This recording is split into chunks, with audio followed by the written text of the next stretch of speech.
తెలంగాణ రాష్ట్రం ఆవిర్భవించినప్పుడు మిగులు బడ్జెట్‌తో ప్రయాణం మొదలుపెట్టినా కేవలం 10 ఏళ్లలోనే భారీ అప్పుల భారాన్ని మోస్తోందని కేంద్ర ఆర్థిక శాఖ విడుదల చేసిన తాజా గణాంకాలు వెల్లడిస్తున్నాయి.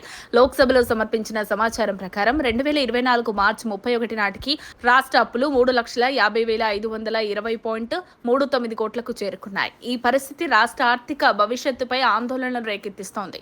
2014-15లో రాష్ట్ర ఆర్థిక ప్రయాణం ప్రారంభమైనప్పుడు అప్పుల మొత్తం 69,603.87 కోట్లు మాత్రమే. కానీ 2023-24 నాటికి ఇది 5 రెట్లు పెరిగి 3,14,545 కోట్లకు చేరింది.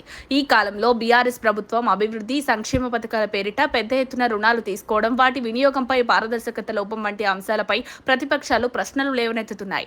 అప్పులతో పాటు రాష్ట్ర ఆస్తులు కూడా పెరిగాయి. 2014-15లో 83,142.68 కోట్లుగా ఉన్న ఆస్తుల విలువ 2023-24 నాటికి 4,15,099.69 కోట్లకు చేరింది.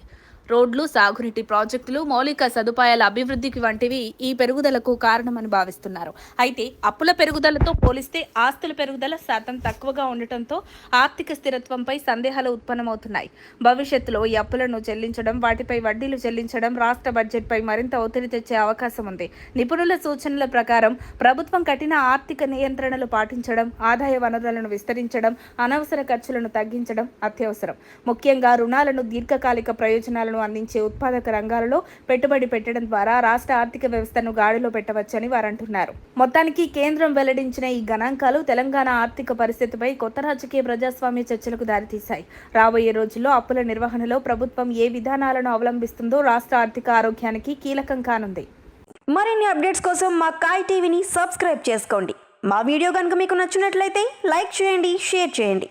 మీ విలువైన అభిప్రాయాలను కామెంట్ బాక్స్లో తెలియజేయండి.